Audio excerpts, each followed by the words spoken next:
जय जनिन साथियों, मैं श्री महावीर कुंद कहान नंदीश्वर दिगंबर जैन विद्यापीठ चेतनबाग खनिया धाना से आप सभी के साथ आज फिर से जुड़ रहा हूँ खास मुलाकात के क्रम में फिर से। जी हाँ, आज मैं आप सभी की एक विशेष मुलाकात कराने जा रहा हूँ जिसका आप सभी को बड़ी बेसब्री से इंतज़ार रहता है। उसी विशेष खास मुलाकात के क्रम में मैं आज आप सभी की विशेष मुलाकात कराने जा रहा हूँ बुंदेलखंड की पवित्र वसुधा पर जन्मे युवाओं के चहेते अंतर्राष्ट्रीय ख्याति प्राप्त विद्वान डॉक्टर पंडित मनीष जी शास्त्री मेरठ से। आइए हम चलते हैं विशेष मुलाकात के क्रम में डॉक्टर पंडित मनीष जी शास्त्री मेरठ के पास।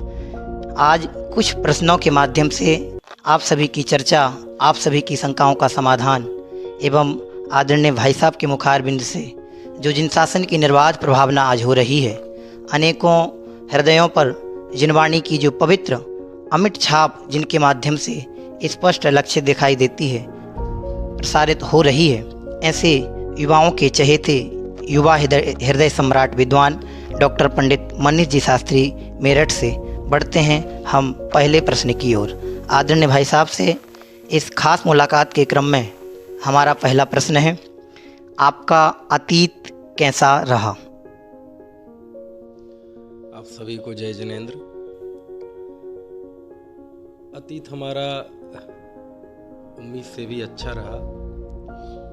बचपन से ही हमारा जो पैतृक कस्बा है रहली, वहाँ मेरा जन्म हुआ और 10वीं कक्षा तक मैंने वहीं शिक्षा प्राप्त की। और उसके बाद जो मेरे जीवन में मोड़ आया वो मेरे जीवन में बहुत अमूल्य क्षण थे जब मेरा चयन श्री टोडरमल दिगंबर जैन सिद्धांत महाविद्यालय जयपुर के लिए हुआ। और उसके बाद तो पूरा जीवन इतना सुनहला रहा, इतना अच्छा रहा कि हो सकता है पिछले कई जन्मों में बहुत सारे पुण्य किए हों, बहुत सारे सत्कर्म किए हों, वो सारे एक साथ मिलकर वो फलीभूत हुए और मैं जयपुर पढ़ने चला गया। वहाँ 5 साल मैंने अपना अध्ययन किया, उसके बाद भी शिक्षा जारी रखी और उसके बाद वर्तमान में मैं उत्तर प्रदेश उच्च शिक्षा विभाग का एक एम्प्लॉय हूँ। तो ठीक रहा, अच्छा रहा और मुझे अपने ऐसे अतीत काल से ऐसी कोई शिकायत नहीं है, क्योंकि जब हमें जैन तत्व ज्ञान पढ़ने मिल गया तो अब फिर ना किसी अतीत से कोई शिकायत है, ना किसी कोई व्यक्ति से शिकायत है।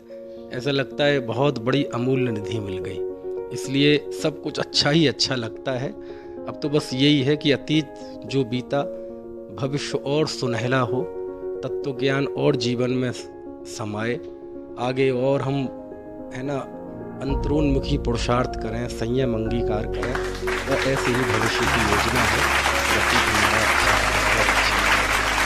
बहुत बहुत धन्यवाद। अतीत एक यादगार रहा, कुछ ऐसे अनुभवों के साथ आपने हम सभी को अपने मन की बात साझा की। इसी क्रम में बढ़ते हैं हम द्वितीय प्रश्न के साथ। आपकी शैक्षिक यात्रा पर प्रकाश डालें। आपकी प्राथमिक, माध्यमिक और उच्च शिक्षा कहाँ कैसी रही इत्यादि बिंदुओं को स्पष्ट करें आदरणीय भाई साहब। प्राथमिक शिक्षा, माध्यमिक शिक्षा और हाई स्कूल तक की शिक्षा तो मेरे रहली में ही हुई। उसके बाद 11वीं कक्षा भी मैंने रहली में ही पास की। उसके बाद पता नहीं क्या होनहार अच्छी थी कि जयपुर में एडमिशन हो गया, तो फिर वहाँ के बाद मैंने वरिष्ठ उपाध्याय, जिसे हम हायर सेकेंडरी कहते हैं, वो शास्त्री ग्रेजुएशन मैंने वहाँ पास की। उसके बाद वापस आया तो मैंने MA हिंदी संस्कृत डॉक्टर हरि सिंह गौरव विश्वविद्यालय सागर से उत्तीर्ण की। वहीं रहते हुए मैंने PhD भी की। तो नेट में हिंदी विषय में मैं नेट भी हूँ और यही संक्षेप सा मेरा शैक्षणिक विवरण है। और उसके बाद फिर सेवा में आ गया, तो जो लौकिक शिक्षा थी उस पे तो एक तरह से विराम लग गया, क्योंकि अब वो शिक्षा प्राप्त नहीं बल्कि शिक्षण देने में आ गई। लेकिन जो हमारा मूल तत्व ज्ञान था, जैन तत्व ज्ञान, उसका मैं आज भी बहुत छोटा सा विद्यार्थी हूँ और मैं चाहूँगा जीवन की आखिरी समय तक जैन साहित्य, जैन तत्व ज्ञान का विद्यार्थी रहूं। उसी में मेरी देह छूटे, यही मेरी शिक्षा की तकनीक है। दर्शकों को देखकर लग रहा होगा कि किस तरह से शिक्षा की सफलता शिक्षण यात्रा के माध्यम से हम सबके बीच में आदरणीय भाई साहब ने साझा की। अगला प्रश्न हमारा आपसे है, आईएएस लेवल की सेवा में संलग्न रहते हुए आपका जो व्यक्तिगत निजी अनुभव है वह कैसा है, हम सभी के बीच में उसे भी साझा करें। देखिए, मैं सेवा में तो मेरा कोई बहुत जीवन का उद्देश्य नहीं था कि मैं कोई बहुत बड़ी सेवा करूं। हाँ, पुण्य का उदय ऐसा रहा कि बहुत कम कोशिश करने के बावजूद भी मैं कॉलेज में प्रोफेसर हूँ, हिंदी विभाग का अध्यक्ष हूँ। अच्छी सेवा है, सब कुछ ठीक है और एक सामान्य व्यक्ति की दृष्टि से सब बहुत बड़ी सफलता है, अच्छी पोस्ट है। लेकिन मेरी व्यक्तिगत अनुभूति इसमें ये है कि ठीक है, नौकरी है, करनी है और आजीविका भी वो है, इसलिए उसे करता भी ईमानदारी से हूँ। लेकिन मेरा जो जीवन का विज़न है, जीवन का दृष्टिकोण है, उस दृष्टि से मुझे लगता है कि यदि शासकीय सेवा में रहते हुए मैं अध्यापन कार्य करा रहा हूँ तो उससे और बेहतर मेरा इस्तेमाल, मेरा सार्थकता इसमें है कि मैं जैन तत्व ज्ञान लोगों को पढ़ाऊँ, उसी की शिक्षा दूँ। क्योंकि जिस सेवा में रहते हुए मैं हिंदी पढ़ा रहा हूँ वो हिंदी तो कोई भी पढ़ा सकता है, गली गली में है। बहुत लंबी सूची है हिंदी विषय से जो क्वालिफाइड हैं, है ना, नेट हैं, पीएचडी, डीलिट हैं, ऐसे हजारों लोग हैं। मैं तो वो कार्य करना चाहता हूँ, जैन तत्वज्ञान पढ़ना, पढ़ाना, यही मेरे अंदर का रुझान है। और आप भले ही कह रहे हैं कि आईएएस लेवल की सेवा है, ये है, वो ठीक है, वो सब अपनी जगह पे बात सही है। लेकिन आज भी मैं ऐसा महसूस करता हूँ जब मैं कॉलेज जाता हूँ, अपना कार्य करता हूँ, भाषा, व्याकरण, साहित्य पढ़ाता हूँ, उत्साह से पढ़ाता हूँ क्योंकि वो मेरा काम है। लेकिन वो कक्षा में जाते ही कहीं ना कहीं मेरे अंदर एक हुक आती है कि भाई मनीष, तुम इसके लिए पैदा नहीं हुए, ये तो कोई भी काम कर लेगा, कोई भी ये काम कर लेगा, तुम्हारा काम ये है आचार्य कुंद कुंद की गाथाएं लोगों को पढ़ाओ, समंत भद्राचार्य के सूत्र, ये तत्वार सूत्र, ये जैन तत्व ज्ञान लोगों को पढ़ाओ। लेकिन क्या करें, अब वो एक सेवा है, आजीविका है, करनी पड़ती है। लेकिन मेरे विजन में नहीं है वो। मैं ऐसा महसूस करता हूँ कि जितना समय मैं वहाँ बिताता हूँ वो अपने अमूल्य जीवन के बहुत महत्वपूर्ण क्षण में नष्ट करता हूँ। लेकिन है, करूँगा, करता रहूँगा। ये मेरा अपनी नौकरी के प्रति दृष्टिकोण है। अब मुझे नहीं पता है आपको अच्छा लग रहा है कि बुरा, लेकिन जिस दिन उसे मुझे लगने लगेगा कि यदि मैं नौकरी छोड़ के भी मेरी आजीविका और मेरा परिवार चलता रहेगा तो मैं उसी दिन बिना देर लगाए, आज भी ऐसी स्थिति आ जाए तो अभी 7 बजे के पहले ही मैं वो नौकरी छोड़ दूंगा। क्योंकि उससे बड़ा काम है ना, उससे बड़ा काम, जो काम तीर्थंकर देव करते हैं, गणधर देव करते हैं, है ना, लोगों को शिक्षा देने का, भेद विज्ञान की बात बताने का, आध्यात्मिक तत्व बताने का, वो मुझे ऐसा लगता है वो बहुत बड़ा काम है। और यदि भावना फलीभूत हुई तो ऐसा जरूर होगा कि एक समय ऐसा आएगा कि 24 घंटे मेरे इसी के लिए समर्पित होंगे। आत्माराधना का ही उद्देश्य मुख्य है। आपके इस शैक्षिक सेवा के में संलग्न रहते हुए जो आपका विशेष अनुभव है और अपने व्यक्तिगत कर्तव्यों के प्रति किस तरह से आप समर्पित हैं, इत्यादि अनेक बिंदुओं के माध्यम से आपने हम सभी की शंका का समाधान किया।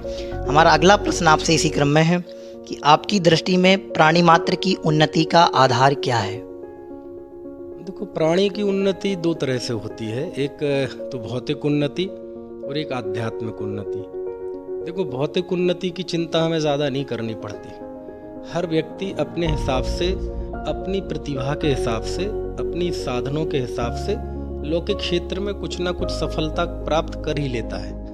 जब व्यक्ति को उसमें तालाब में डाल दो, तैरना नहीं भी आता हो तो वो हाथ पैर फड़फड़ा के कैसे ना कैसे वो किनारे पे पहुंच जाएगा। इसलिए लौकिक उन्नति में मुझे ज़्यादा कुछ नहीं कहना, वो तो सब अपने अपने हिसाब से कुछ ना कुछ छोटा सा ढंग का कर ही लेते हैं, है ना। क्योंकि कोई भी व्यक्ति हो, अंत में खाएगा 2-4 दोनों टाइम रोटियां ही, दाल सब्जी चावल, है ना, सोएगा 3x6 के पलंग पर ही, पिएगा पानी ही। तो ये जो जीवन की भौतिक आवश्यकताएं हैं, ये तो कोई भी छोटी नौकरी करे, बड़ी नौकरी करे, छोटी दुकान करे, बड़ी दुकान करे, उद्योगपति हो, वो कर ही लेता है। इसलिए उस पर मैं ज़्यादा कुछ नहीं कह सकता। वो तो उसके लिए तो बहुत दुनिया में मोटिवेशनल गुरु हैं, सब हैं, लेकिन मैं तो व्यक्ति की उन्नति उसकी आध्यात्मिक सफलता में देखता हूँ। वह सारे जीवन में रहते हुए कितना शांत रह सका, दूसरों को अपने अहिंसामयी आचरण से, अपनी सहृदयता से, सरलता से, सदाशयता से अपने आसपास क्या शांति का वातावरण बना पाया, ये उसकी एक सामाजिक सफलता है, आध्यात्मिक सफलता है। वो शांत रहे, जीवन के हर संघर्ष में वो निखरे, बुराइयों से दूर रहे, कमियों से सीखे, कभी हारे नहीं, थके नहीं, और जिंदगी के हर पल में इस बात का विश्वास रखे कि मैं शरीर नहीं हूँ, मैं रुपए पैसे नहीं हूँ, मैं ये बाह्य वैभव नहीं हूँ, मैं एक अंतस चेतना वाला पदार्थ हूँ। ये जितना ज़्यादा उसके अंदर महसूस होगा, इस पे जितनी ज़्यादा उसकी श्रद्धा दृढ़ होगी, उसकी आध्यात्मिक उन्नति उतनी अधिक होगी। और ज्यों ज्यों आध्यात्मिक उन्नति होगी तो अपने आप ही एक ऐसा आभा मंडल आसपास तैयार कर लेता है कि वो आभा मंडल से समाज में शांति हो सकती है, आपके आसपास शांति हो सकती है, देश में शांति हो सकती है। अशांति का कारण ये है कि आध्यात्मिक उन्नति की जगह लौकिक उन्नति को महत्व देने लगे। आध्यात्मिक उन्नति ही सर्वोपरि है और यह उन्नति ही प्राणी मात्र की यथार्थ वास्तविक उन्नति है। आइए बढ़ते हैं इसी क्रम में अगले प्रश्न के साथ। चूँकि सर्वत्र यह प्रसारित है कि आप एक अंतर्राष्ट्रीय ख्याति प्राप्त युवा हृदय सम्राट, जिन तत्व विश्लेषक विद्वान हैं। साधारणतः जन सामान्य का ये मुमुक्षु समाज के विद्वानों के प्रति एक प्रश्न रहता है, शिकायत रहती है कि आप सभी तो मात्र आत्मा की बातें करते हैं, आत्मा आत्मा ही कहते हैं, तो क्या आप भी इसी प्रकार से आत्मा आत्मा कहते हुए प्रभावना कर रहे हैं? मैं नहीं, दुनिया का कोई भी सच्चा जिनधर्मी होगा, उसकी प्रूपणा में, उसके उपदेश में सर्वोत्कृष्ट जो चीज होगी वो अध्यात्म होगी। क्योंकि बाकी चीजें सब कंडीशनल हैं, परिस्थिति जन्य है। एक आध्यात्मिक अनुभूति, एक आध्यात्मिक तत्व ज्ञानी सार्वभौमिक सार्वकालिक है। आप आचार्य पद्म नंदी हुए, आप जानते हैं जैन दर्शन के हिसाब से भव्य किसे कहते हैं। भव्य मतलब जिसमें मोक्ष जाने की सामर्थ्य हो, जो मोक्ष जा सके, रत्नत्रय प्राप्त कर सके, वो भव्य है। अब बताइए क्या है भव्य की पहचान? आचार्य पद्म नंदी देव कहते हैं, जिसने आत्मा की चर्चा तत्प्रतिप्रीति चित्तेन येन वार्तापि श्रुता निश्चितम सा भवेद भव्यो भावी निर्माण भाजनम। जिसने आत्मा की चर्चा सुनी भी हो, अभी प्राप्त करेगा, उसकी अनुभूति कर लेगा, तब तो जीवन में आनंद आ जाएगा। लेकिन उसने सुनी भी हो यदि, तो वह निश्चित ही भव्य है और वह भविष्य में मोक्ष की प्राप्ति करेगा, ये कह रहे हैं आचार्य। अब आप इसके समानांतर देखिए, इसके पैरेलल देखिए। हम सारी दुनिया जिन चीज़ों को धर्म मानती है, पूजा पाठ, भक्ति, दया, दान, व्रत, ठीक है, वो अपनी भूमिका में सब सही है। और जब कोई साधक होता है तो उसकी साधना में ये सारी चीज़ें पढ़ाव आती हैं और उसे बाह्य रूप से व्यवहार से धर्म कहते हैं, उसकी मनाही नहीं है। लेकिन हम एक तुलनात्मक अध्ययन करें कि एक और आचार्य कहते हैं जिसने आत्मा की चर्चा सुनी भी हो प्रीति से, वह भव्य है। दूसरी तरफ सारी दुनिया जिनको धर्म मानती है, वो धर्म तो ठीक, वो करते हुए आचार्य कह रहे कि जरूरी नहीं है वो भव्य भी हो। यानी जिसे हम धर्म मानते हैं वो धर्म तो बहुत दूर की बात, उसे भव्य की पहचान तक में नहीं लेते। एक व्यक्ति पूजा कर रहा है, पुण्य है, अच्छा है, बहुत अच्छा है, हम सबको भी करनी चाहिए। लेकिन पूजा करते हुए व्यक्ति की इस बात की गारंटी भी नहीं है कि वो भव्य है। एक व्यक्ति तीर्थ यात्रा कर रहा है, माला फेर रहा है, इस बात की भी गारंटी नहीं है उसकी क्रिया से कि वो भव्य है। एक व्यक्ति व्रत लेता है, त्याग करता है, घर छोड़ता है, इस बात की भी गारंटी नहीं है कि वो भव्य है। लेकिन एक बिल्कुल अशिक्षित, अनपढ़, जिसने कभी कोई काला अक्षर भैंस बराबर जिसके लिए है, बिल्कुल भोला भाला, सीधा, गरीब, उपेक्षित, उपहासित, दलित, ऐसा भी कोई व्यक्ति हो और उसे बताते हैं कि तुम शरीर नहीं हो और आत्मा हो, और उसे इस बात को सुनकर प्रसन्नता हो रही है, तो आचार्य पद्म नंदी कह रहे इसकी भव्यता की निशानी है। तो हमारे शास्त्रों में आध्यात्मिक चर्चा का कितना महत्व है, उसके लिए मैंने आपको ये बात बताई। और यदि कोई हम पे आरोप लगाता है कि आप आत्मा की चर्चा करते हैं और सारी दुनिया को, तो हम आरोप नहीं, इसे अपना गौरव समझते हैं।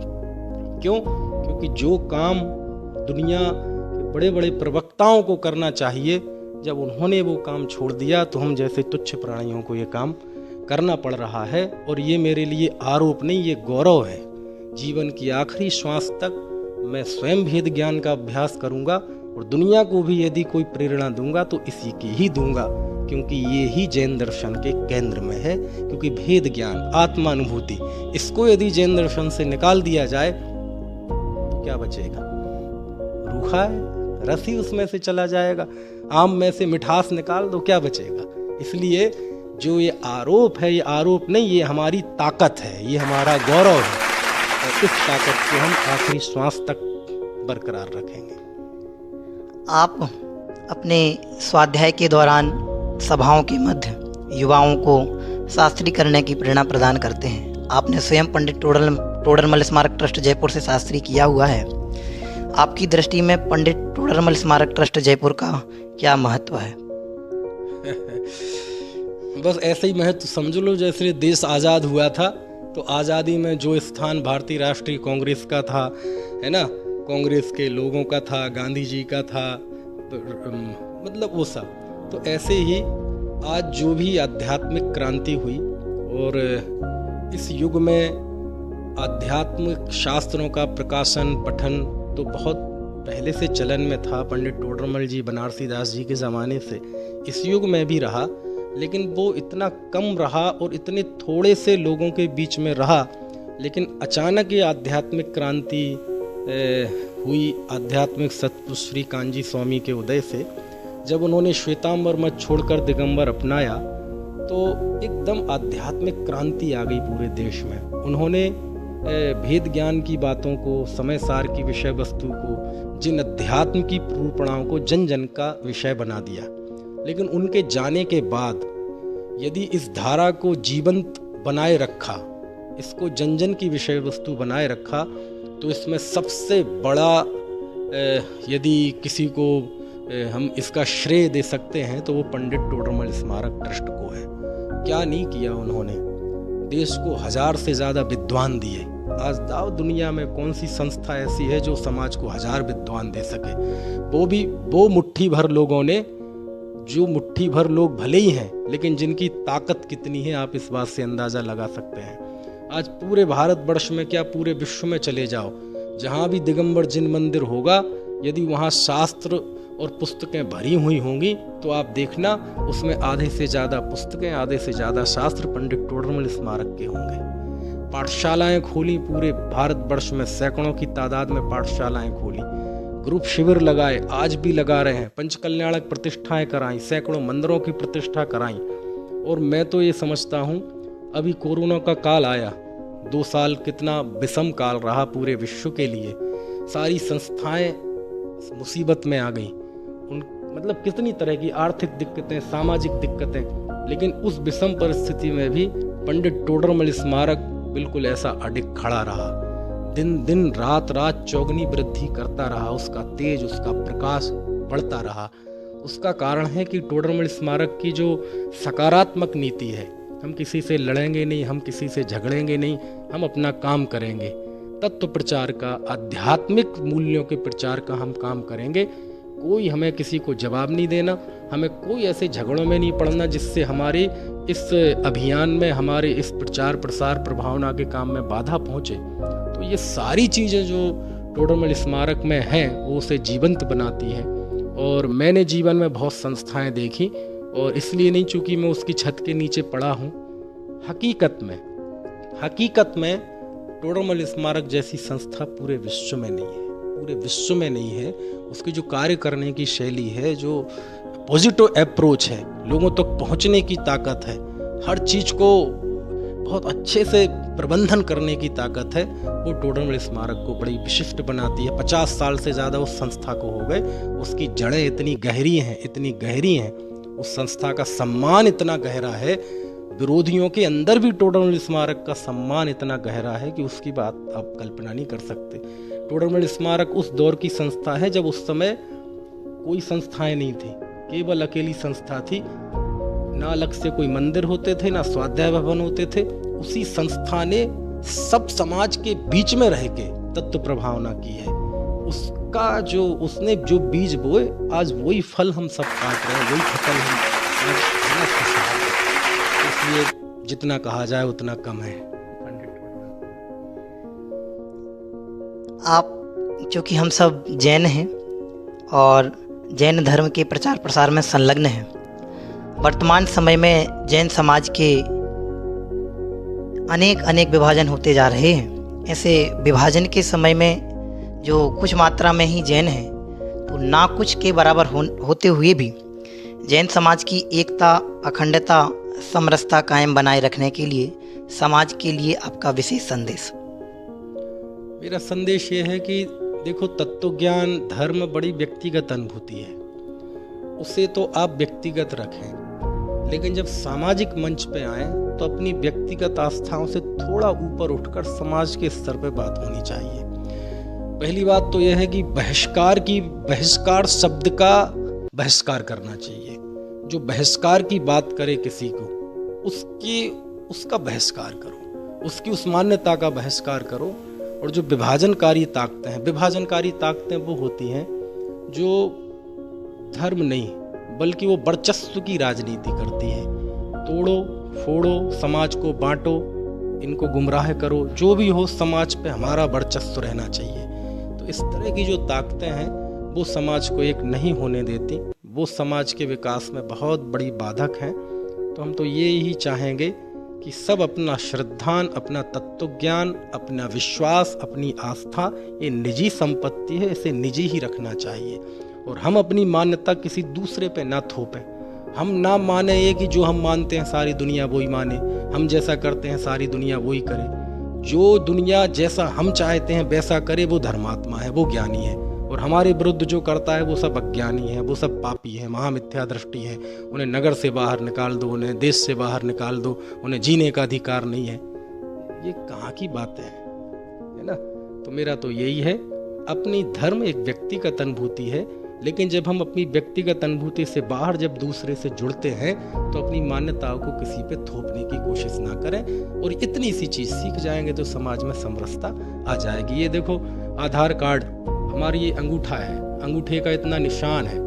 दुनिया में 8 अरब लोग हैं, एक का अंगूठा दूसरे से नहीं मिलता, एक की ये कनिष्ठिका दूसरे से नहीं मिलती, आवाज़ नहीं मिलती। आप एक बाल तोड़ के ग्रीनलैंड के जंगलों में फेंक दें, एक बाल वो वैज्ञानिक ले जाएगा लैब में और बता देगा कि ये बाल भाई दीपक जी का है। तो यानी एक एक चीज कितनी सेपरेट है सबकी, कितनी यूनिक है। हमारा शरीर की बनावट, आँख, नाक, कान, पेट, पीठ, है ना, हमारे सोचने विचारने के तरीके, हमारा बोलने का अंदाज, आवाज, सब कुछ अलग अलग है। जब हर जीव में इतना वेरिएशन है तो इस वेरिएशन को स्वीकार करो ना।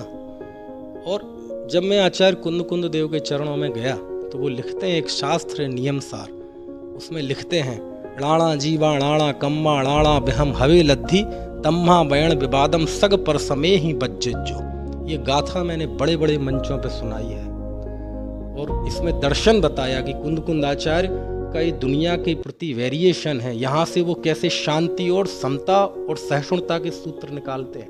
वो कहते हैं नाना प्रकार के जीव हैं, नाना उनके कर्म हैं, नाना उनकी लब्धियां हैं, मतलब उनकी नाना रुचियां हैं, नाना सोचने समझने के तरीके हैं। इसलिए क्या करो, चाहे अपना मत वाला हो चाहे दूसरे मत वाला हो, किसी से भी वचन का विवाद मत करो। क्यों? सबकी अलग अलग सोच है। यदि कुंद देव के इस सूत्र को फॉलो कर दिया जाए तो सर्वत्र समाज में, देश में, राष्ट्र में, सब जगह शांति छा जाएगी और सारा समाज मिलकर एक मंच पर आ जाएगा और सब आध्यात्मिक उन्नति करेंगे। इसलिए मैं कुछ अलग से नहीं कह रहा हूँ, सब आचार्यों ने हमारे कहा है, बस वही मैं बताना चाहता हूँ। आज की इस खास मुलाकात का अंतिम प्रश्न आपके समक्ष पूछना चाहते हैं। आपने क्रमबद्ध पर्याय आदि अनेक सिद्धांतों की विवेचना आगम के आधार से की है। इसी क्रम में तकरीबन 80 प्रवचन आपके श्रोतावतार के हैं। उन 80 प्रवचनों का संक्षेपीकरण श्रोतावतार के संबंध में आप कैसे कहेंगे? अब 80 प्रवचन का संक्षेपीकरण करने के लिए कम से कम 80 मिनट तो चाहिए।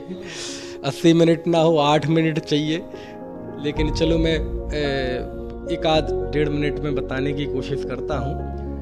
ये श्रुतावतार एक बहुत बड़ी समझ लो एक श्रृंखला थी जो पहले लॉकडाउन के समय ऑनलाइन प्रारंभ की थी। वो इस तरह से वो मन में अवधारणा आई कि हम जब शास्त्र पढ़ते हैं तो कई बार समझ में नहीं पाते, समाज शास्त्रों में कई तरह के कथन आते हैं तो हम थोड़े से असमंजस में पड़ जाते हैं कि ये सही है कि ये सही है कि ये सही है। तो एक दिन मेरे मन में विचार आया कि किसी से पूछते हैं, है ना, तो वो लोग गुमराह कर देते हैं। सबके अपने अपने कुछ आग्रह हैं, कोई निष्पक्षता से कुछ बताता नहीं है। तो फिर मेरे मन में एक दिन ऐसा आया कि ऐसा करें, दुनिया को छोड़ो, अपन खुद रिसर्च करें। तो जब से ये श्रुत लेखन की परंपरा शुरू हुई मोटे तौर पे षटखंडागम से लेके, तो मैंने सोचा कि वहाँ से शुरू करें और वहाँ से जो जैसा समय बढ़ता गया, आगे चलता गया और जो जो शास्त्र लिखते गए तो काल क्रम से अध्ययन करें। तो उससे ये पता चलेगा कि कौन सी चीज़ मूल है और कौन सी चीज़ बाद में जुड़ गई। उससे ये पता चलेगा कि यथार्थ क्या है, शुद्ध क्या है और मिलावट क्या है। इस उद्देश्य से मैंने वो अध्ययन करना शुरू किया और उसके इतने अच्छे परिणाम मुझे मिले कि अब मैं आगम के तत्व ज्ञान में इतना दृढ़ हूँ, इतना पक्का हूँ कि कोई दुनिया की ताकत मुझे विचलित नहीं कर सकती। ये काय का नतीजा है उस श्रुत के अध्ययन का। तो मेरे मन में आया कि क्यों ना अपने जो लोग होते हैं, अपने शास्त्री भाई हैं और जो इस तरह की रुचि रखते हैं, तो वो विषय हम उनके सामने भी रखें। तो कैसे जिनवाणी का अवतार हुआ श्रुत का। श्रुत, हमारी जिनवाणी को श्रुत कहते हैं क्योंकि वो मूल रूप से सुनी गई। तीर्थंकर की धुनी गणधर ने सुनी, है ना, आता है ना भजन की पंक्ति। तो इस लिखित जिनवाणी को मूलतः श्रुत ही कहते हैं क्योंकि वो सुनी गई गौतम स्वामी के द्वारा। तो बस उसको मैंने उसी काल क्रम से कि जब वो षटखंडागम आदि की रचना हुई तो तब से लेके आज तक क्या क्या साहित्य का लेखन हुआ, बस उसी का उसमें विश्लेषण किया है। वही श्रृंखला चली और मुझे लगता है यदि वो श्रृंखला चलती रहती तो 1000 व्याख्यान उसमें होते। फिलहाल तो उसमें मेरे समझ से 80 व्याख्यान है और प्रथम शताब्दी तक जो साहित्य रचा गया बस उस तक का उसका विश्लेषण, उसकी विषय वस्तु है।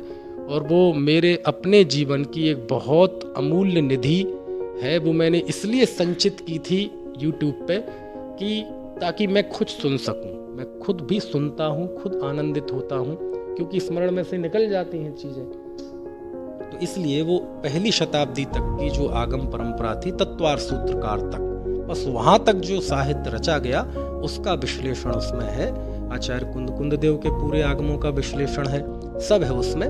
तो वो एक बहुत अच्छी श्रृंखला है और उसे हरेक आत्मार्थी को जरूर सुनना चाहिए।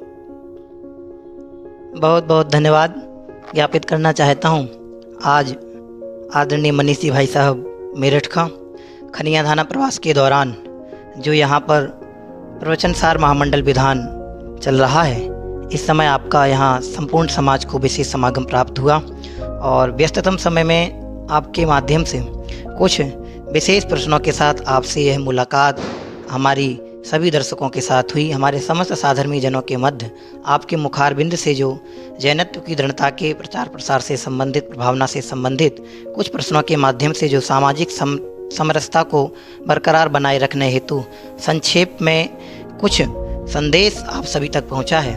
इस विशेष यादगार खास मुलाकात के क्रम को आपके माध्यम से एक नई ऊर्जा प्राप्त हुई है। हम पुनः श्री खनिया धाना दिगंबर जैन समाज, नेमिनाथ दिगंबर जैन न्याय मंदिर ट्रस्ट मंडल, श्री नंदीश्वर विद्यापीठ विद्यालय चेतनबाग खनिया धाना परिवार की ओर से आपका अंतः हृदय से हार्दिक धन्यवाद ज्ञापित करते हैं। तो देखते रहिए इसी क्रम में हम आगामी समय में आप सभी से फिर मुलाकात करेंगे। तब तक के लिए धन्यवाद। जय जिनेंद्र।